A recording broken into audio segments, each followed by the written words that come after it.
अल्हम्दुलिल्लाहिल्लज़ी हदाना लिहाज़ा वमा कुन्ना लिनहतदिया लौला अन हदाना अल्लाह अम्मा बादु फ़अऊज़ु बिल्लाहि मिनश शैतानिर रजीम बिस्मिल्लाहिर रहमानिर रहीम इन्नमा युवफ़्फ़स साबिरून अजरहुम बिग़ैरि हिसाब। रब्बुल आलमीन की तमाम तर किस्म की तारीफ़ रब्बुल आलमीन के लिए है और दुरूद व सलाम मुहम्मद रसूलुल्लाह सल्लल्लाहु अलैहि वसल्लम की ज़ात के लिए है। अब मैं आपके सामने अल्लाह के फजल करम से मौजूदा जो इस वक्त हालात पूरी इंसानियत पर बन चुके हैं, इन हालात और इन हादसात के अंदर क्या करना चाहिए, इस बात की तरफ मैं इंशाअल्लाह ताला अहबाब की तवज्जो दिलाऊंगा।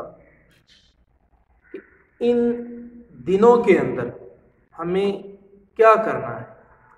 हमने इन दिनों के अंदर जो कि लॉकडाउन के दिन है, गवर्नमेंट ने बाहर निकलने पर ये बहुत ज़्यादा पाबंदी आयद की हुई है कि फजूल और बेकार गैदरिंग नहीं करनी, नहीं बैठना, नहीं निकलना।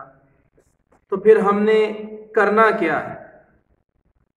हमें चाहिए कि हम इन माहिरीन की और इन डॉक्टर हजरात की जो बताए हुए तरीके हैं, इन तरीक़ों को अपनाएं और अपने घरों के अंदर बैठें। घरों के अंदर बैठें और जब कोई मजबूरी, कोई बहुत ज़्यादा कोई ज़रूरी काम है, कोई राशन लेने जाना है, तो फिर घर से जा भी सकते। जब घर से जाना है तो जाते वक्त घर से निकलने की दुआ ज़रूर पढ़नी, वरना ये कोई मजाक नहीं। इस वक्त इटली वाले या चाइना वाले दूसरे अहबाब साथियों के ये क्लिप सुन के देखें, अल्लाह की कसम वो कितने परेशान हैं और कितनी दुहाई दे रहे हैं कि इन दिनों के अंदर अपने आप को महफूज कर लो, बचा लो, घरों में रहो, अलैदगी इख्तियार करो, गैदरिंग ना बनाओ।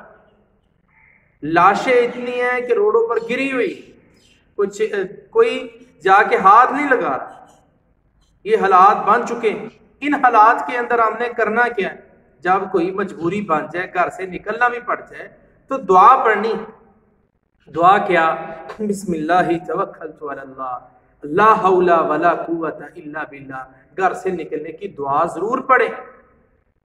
और इसी तरह रसूलुल्लाह सल्लल्लाहु अलैहि वसल्लम ने फरमाया, अगर आपको पता चल जाए कि इस इलाके के अंदर ताउन है, वबा है, बीमारी है, तो आप उस इलाके में ना जाएं। अगर आपको पता चल जाए कि जिस इलाके में मैं रह रहा हूं, इस इलाके में ताउन फैल चुका है, तो फिर क्या करना है? फिर उसी इलाके में रहना है, दूसरे इलाके में नहीं जाना। हाँ, ये तरीके रसूलुल्लाह सल्लल्लाहु अलैहि वसल्लम ने हमें बताए हुए हैं। नबी सल्लल्लाहु अलैहि वसल्लम ने फरमाया कि अगर तुम्हें पता चल जाए कि मेरे जानवरों के अंदर बीमारी है, तो फिर अपने बीमार जानवर जिस आदमी के